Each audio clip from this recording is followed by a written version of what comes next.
This is a Tape Deck podcast. All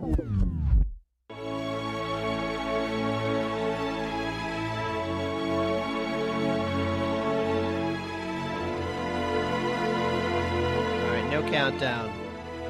Hello and welcome back to.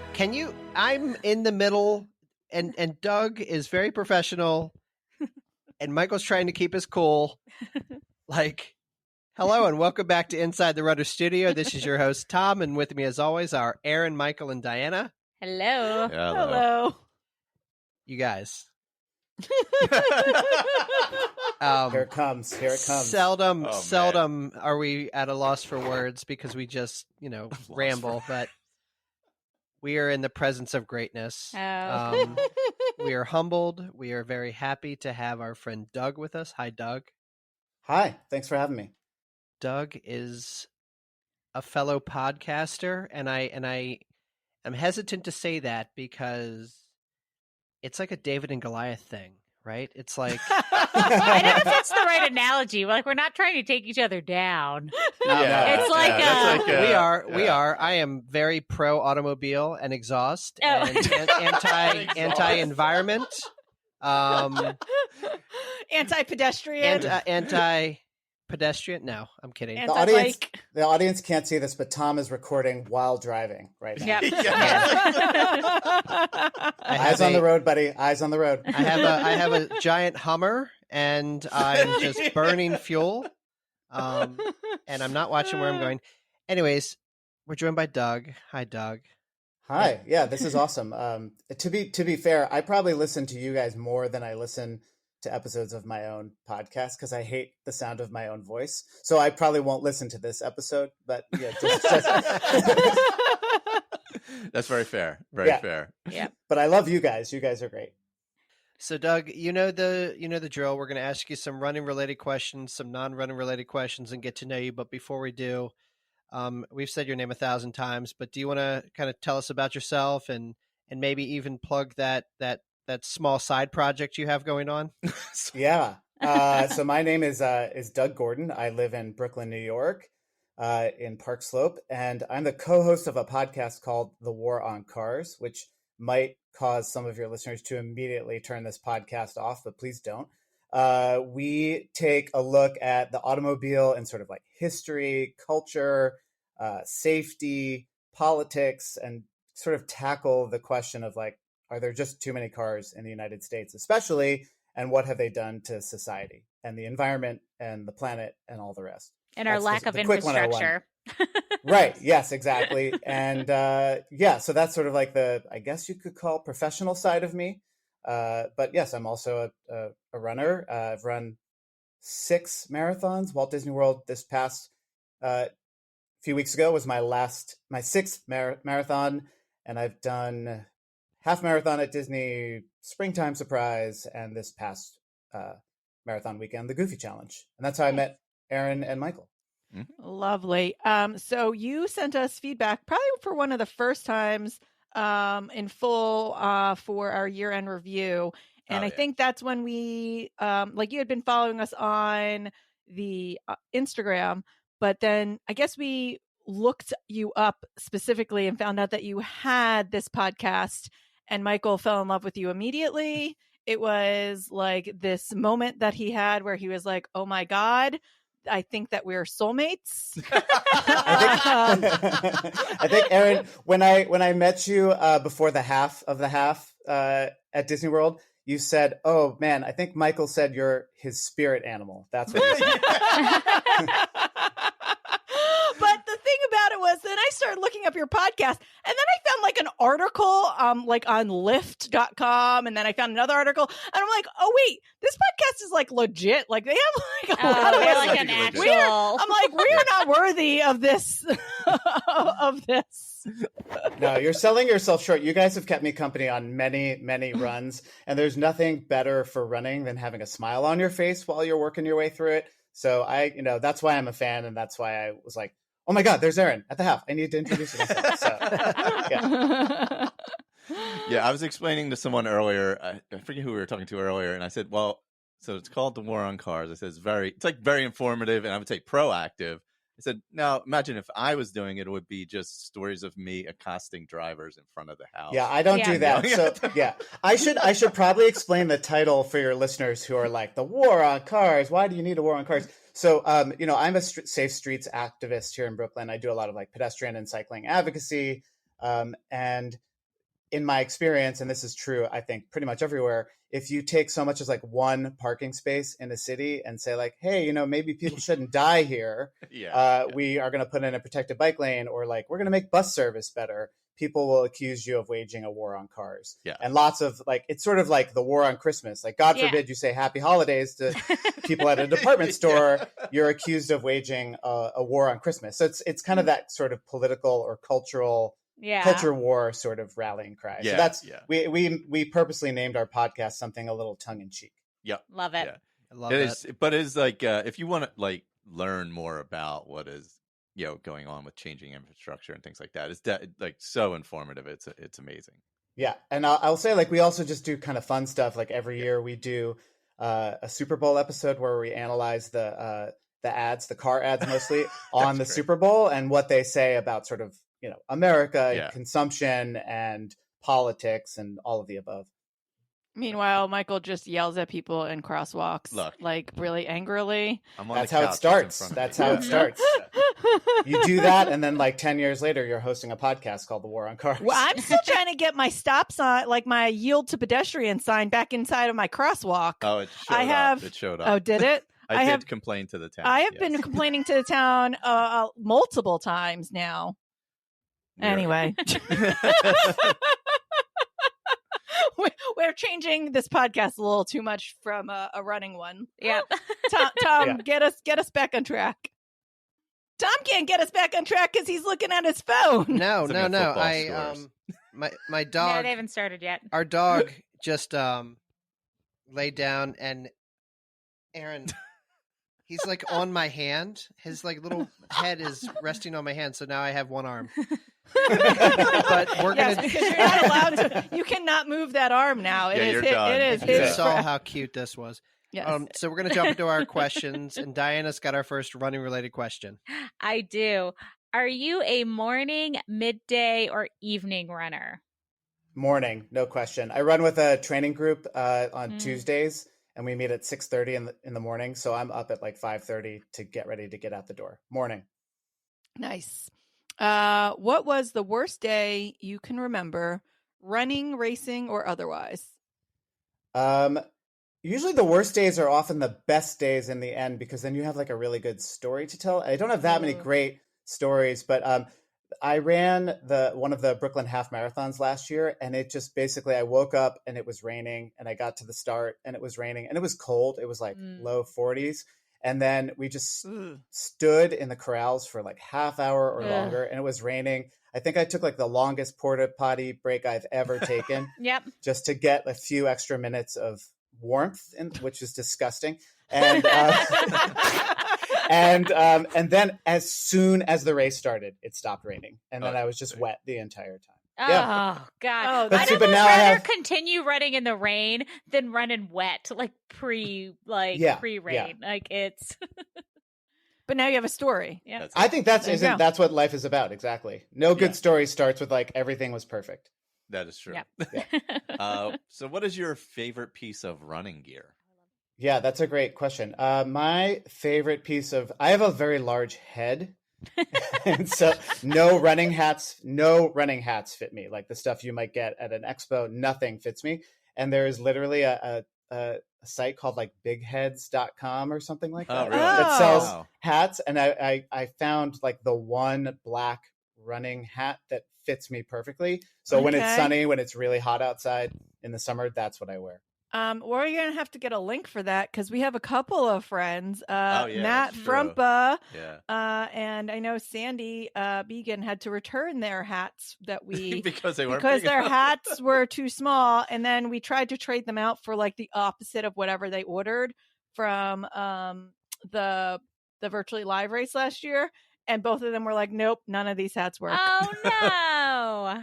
Yeah, our friend Ryan is the same way, but I think him and Nicole just ordered for the race 2 separate, like they each got a different one, so Nicole got one of each. So she was happy, but he got nothing. Whatever. That's funny.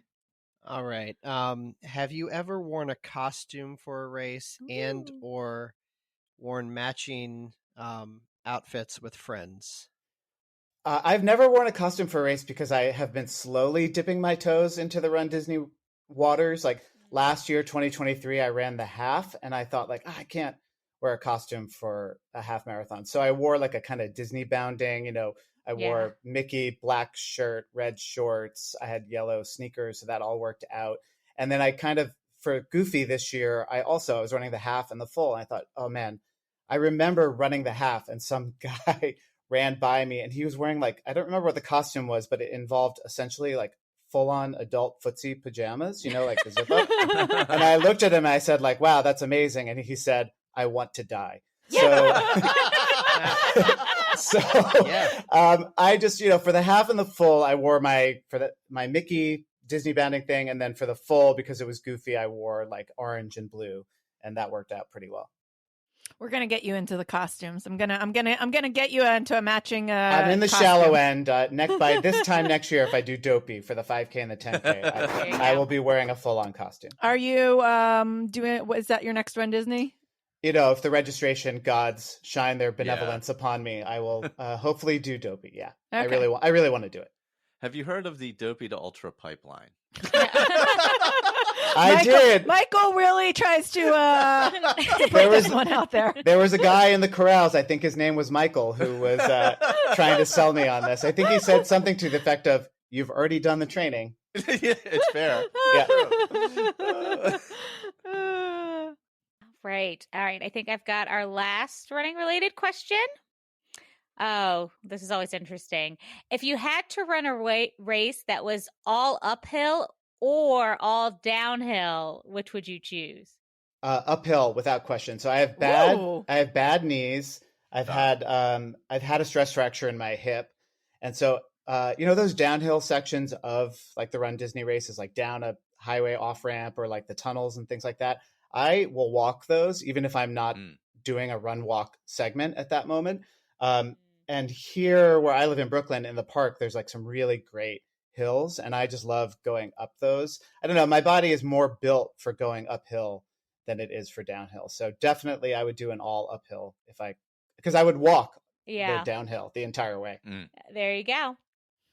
Yeah, downhill's hard. I don't know, with the knee, hills are really hard. Like I try and run most of the downhill, but I can't stop at all. Like if I stop with like my ACL tear, like I'll like fall over. I can't do it. It's like I also feel like with downhill, I know I'm not going as fast as I can because I'm being super cautious. But with uphill, I know that I'm working as hard as I can, and this is as fast as I feel like I can go in the moment. So uphill all the way. Love that. Imagine an all uphill like half marathon or marathon. Yeah. No. The opposite exists, but I don't know if I was gonna say it has to. No, Pikes Peak is. No, I mean they're all short, like Mount Washington's climbs, like they're like, but they're shorter. They're not like marathon. I think Pikes Peak is like what's a road? I need to find a road all uphill. All right, we're gonna move into the random questions. Yeah. Okay. Sorry. What song would be played on a loop in hell or in heaven or both? I'm in heaven. I am a big Stevie Wonder fan, and I'm a real big fan of songs in the key of life. And the first song on that album, "Love's in Need of Love Today," I have told my wife, like, when I die, please play that at my funeral. That's my favorite song. I love that song. So that would be in heaven. Yeah. That was our first Stevie Wonder call out. That's a fantastic answer. Yeah. Man. Oh, thank you. Yeah, that's my desert island disc for sure. I would just listen to that whole thing nonstop. Who is it? Me? I just went. Oh God, I thought Diana just went. Michael, not in front of Doug. Not in front of Doug. Not in front of Doug. Like, what's happening? Let's see. If you saw how our podcast was made and how long it takes to record a half-hour episode. Oh God. Yeah. Oh boy. Let's see. You can have an unlimited supply of one thing for the rest of your life. What is it? This might ruin it if I had an unlimited supply, but I'm a big fan. Do you guys know those candies, Cowtails? They're like the caramel, Yeah. Mhm. like they're not the bullseyes, but the long ones. Yeah. If I see those in any store, because you don't see them everywhere, Not I a buy lot, one, yeah. no matter what. And people buy them for me if they yeah. see them. And I love them. They're actually a great little like post-running snack. But Some of the races around here give them out after runs. Like, Oh, we really? get them at the end of races here. now I have to sign up for one near you. Mhm. Yeah. I love those. Yeah.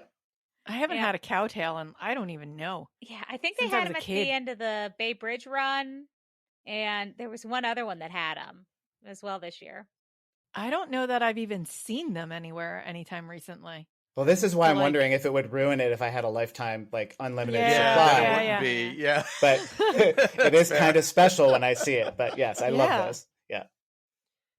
All right. So if you were a superhero, what would your superpower be? This is a conversation. I have two kids that I talk about with my son all the time because he's a big Marvel fan. So we were just joking about this recently, and I said, with great power, I would like no responsibility because yeah. right? Because I always feel like to mix comic universes here, like wouldn't people just be angry at Superman all the time of like, you saved that kid from falling off the building, but my kid also fell off a building and you didn't save him. Like, screw you, Superman.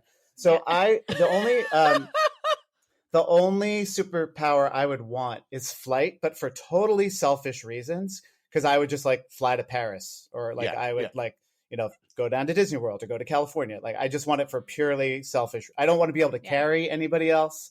Like I just want to fly, save 50% on airfare because my wife would then fly herself. Yeah, there you go. Yeah, exactly.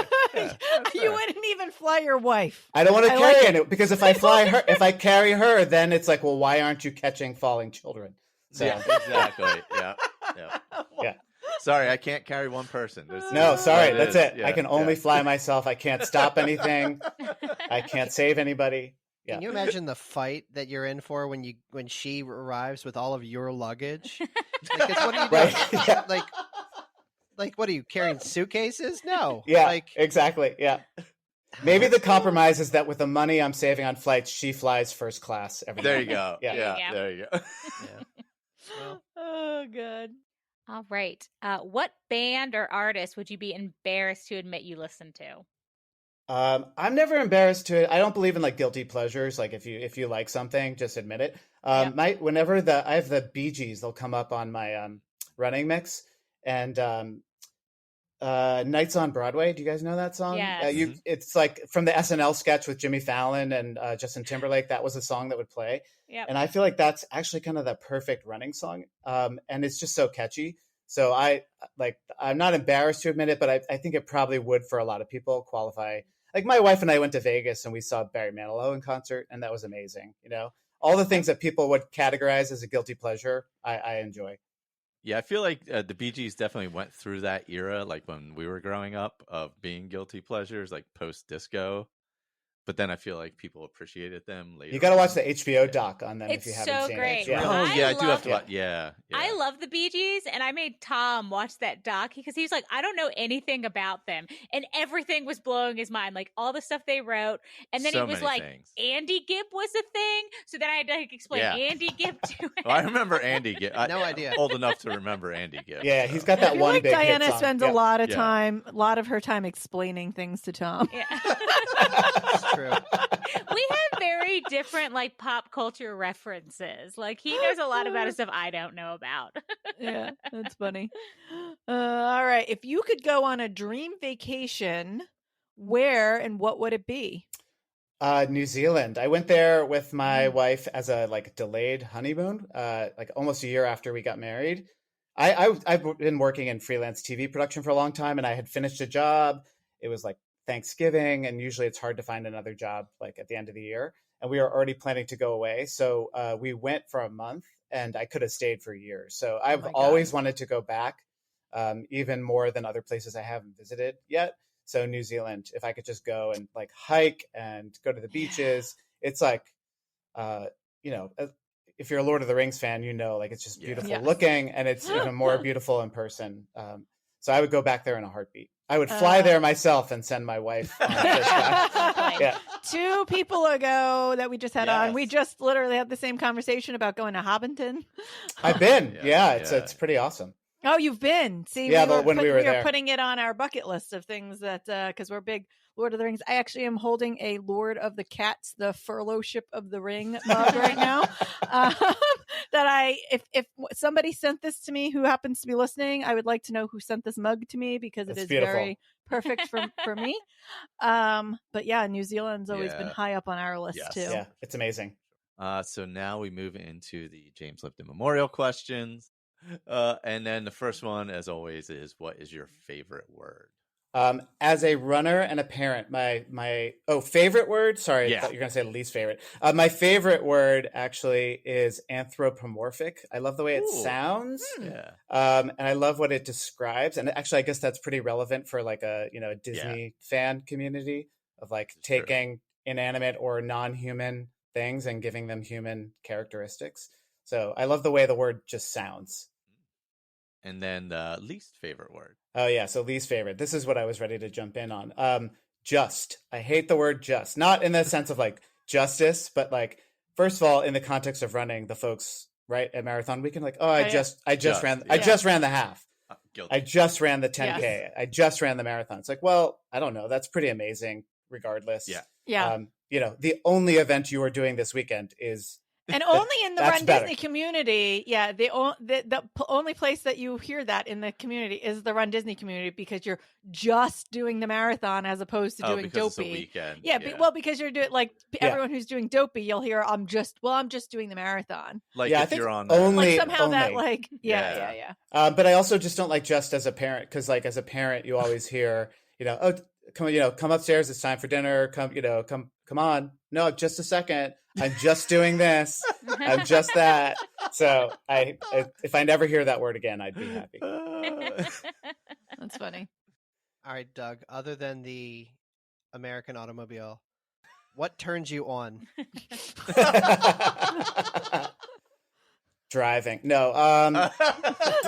I used to do improv at the UCB here in New York. It was just like a really fun thing to learn. And I've loved the philosophy of yes and, right? Like people who can roll with something. I mean, I feel like that's what I enjoy about you. You guys are never just like, no one's ever just saying something on this podcast. And then the three of you are like, no, you're wrong. Let's change subjects. I like people who can play along, right? Who you say something, they're like, yeah, and what about if we also do this? So I love that sort of yes and feeling of like being with a group of friends and you just talk for hours and you don't know where the conversation began and you don't know where it ends because everyone's just adding to it all the time. Yeah. So, yeah. Love that. And then what turns you off? Well, pretty much the opposite of that, right? Like people who shut things down immediately, like, hey, we should go to the movies. No, it's like, I don't know. like, I don't know. There's more than one kind of movie that we could go to, and we could go to a movie, or we could watch a movie at home, or we could I don't know. So I think, people who really shut things down, who don't just like, there's almost no consequence to agreeing to people most of the time, right? So agreeing to go Michael's Dopey to Ultra is a possibility because we don't like to shut that down. As Michael just referenced, and as he told me in the crowd, I was like, drinking heavily the night before you do a race. If someone suggests that, you say yes, and I would like to also just go to bed. Yeah. Just one more old fashioned. Yeah, it was just one more. The problem is I'm 50 and don't really drink that much. Like we'll go out on the weekend and have one or two. So if you have 4 or 5 in like 3 hours and then run a marathon the next day, you pay a terrible price. Yeah. Oh, good. All right. So what sound or noise do you love? It's cliche, but I really love my kids and their laughter. Like I'll look at, they're 11 and 14 now, and I still love hearing them laugh, but I'll scroll through my phone and look at old videos of them laugh. It's like that sound is, I could just listen to it for days and days and days. Yeah. Amazing. Or is it the sound of them not texting you back when you right, yeah.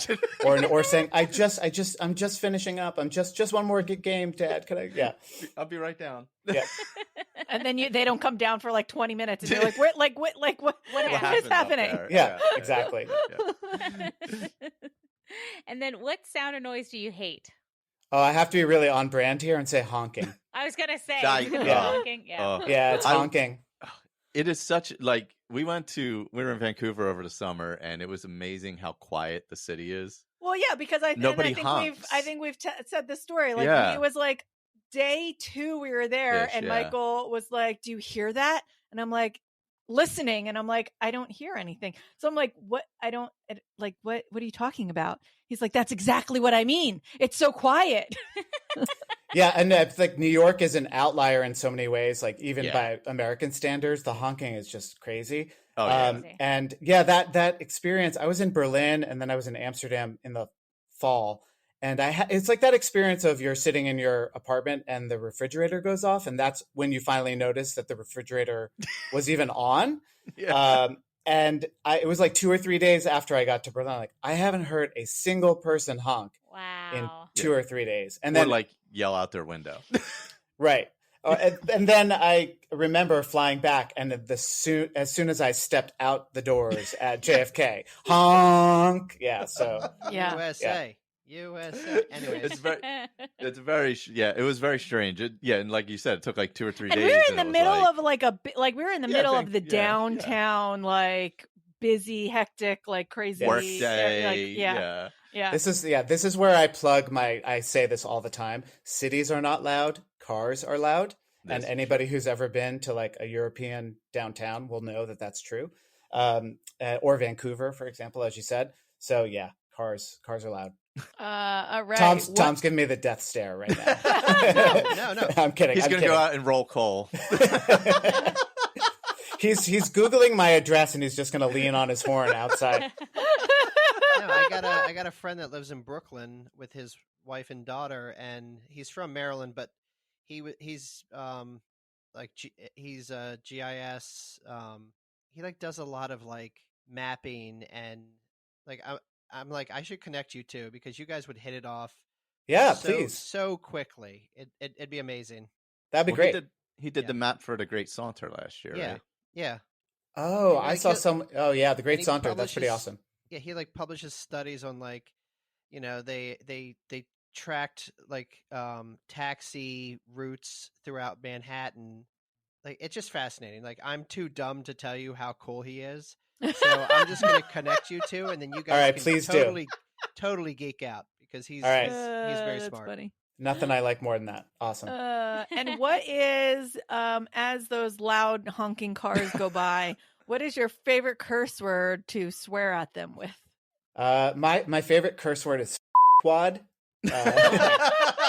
Awesome. You would just say a wad of basically. That's good. That is I don't know if I've ever cursed that at a driver, but it is definitely my favorite curse word. I a little razzle dazzle in the end. That's nice. You got to add a little to it. Yeah, they're not expecting the wad part of that. So. What profession other than your own would you like to attempt? I've always wanted to be, because I'm really into like urbanism and design. I've always thought being a landscape architect would be really cool. Not a landscaper, but like, person. I mean, if you've been to Epcot, right? The folks who really like build out those spaces that include plants and landscaping and like how the berms work in the parks and things like that. I think that'd be super fascinating. I love being outdoors. I love gardening. I love architecture and design. So yeah, I've always thought like if I could go back to grad school, that's what I would do. Nice. That's fun. And what profession would you not like to do? Anything that involves responsibility for other people's children. That's fair. I do not know how people run daycare centers, trampoline parks, like anything like that. I'm like, why? I don't want to take on that risk. Yeah. I always think of The Simpsons whenever we go to a trampoline park when they got the trampoline. And it was just kids strewn across the lawn with broken limbs. Yeah. Like I wouldn't want to own a summer camp, anything like that. It's too much responsibility. All right. Well, Doug, This has been awesome. I get the privilege of asking you our final question, but before I do, I said that wrong. Thank you for being on. So, Doug, did you? I did. I said it backwards. So I'm so embarrassed. It's terrible. Worst day of my life. So, Doug, if heaven exists, what would you like to hear God say when you arrive at the pearly gates? I would like to hear God say, you tried to make the world just a little better, so thanks. Like I do a lot of activism that's really hyper local, and I think like we have big problems in our world, and it's really hard for people to try to solve them alone. I work with a lot of other folks who are trying to solve some stuff, but like I always say, like, just tend your garden, right? Like find something in your neighborhood, like that stop sign you want or yield sign you want back at the crosswalk, and find the thing that you can accomplish, right? Like I can't fix the Supreme Court or Congress or anything like that, but I can, I don't know, maybe get like a little curb extension so drivers don't mow down children in my neighborhood. So yeah, what a concept. That's what I'd like. That's what I would like God to say. Like, hey, you did a little bit, and thank you. Yeah, that's great. Oh, I love that. Awesome. Is there anything that you'd like to plug before we let you go? You might have heard that I have a podcast. So yeah, you can check out the podcast where, The War on Cars, everywhere you get podcasts, thewaroncars.org. And I'm on Instagram at Brooklyn Spoke, where I post a lot more running stuff than car related stuff. So, and a lot of Run Disney stuff. So we will put that in our show notes for everyone. And yeah, this has been like I said, you guys have accompanied me on many runs, and I was so happy that I connected with Aaron and Michael at Marathon Weekend. So thanks. We're so happy to have you. I never know how to end these things, so I will say again, thank you very much, and we will talk to you later. My pleasure. Bye. Bye.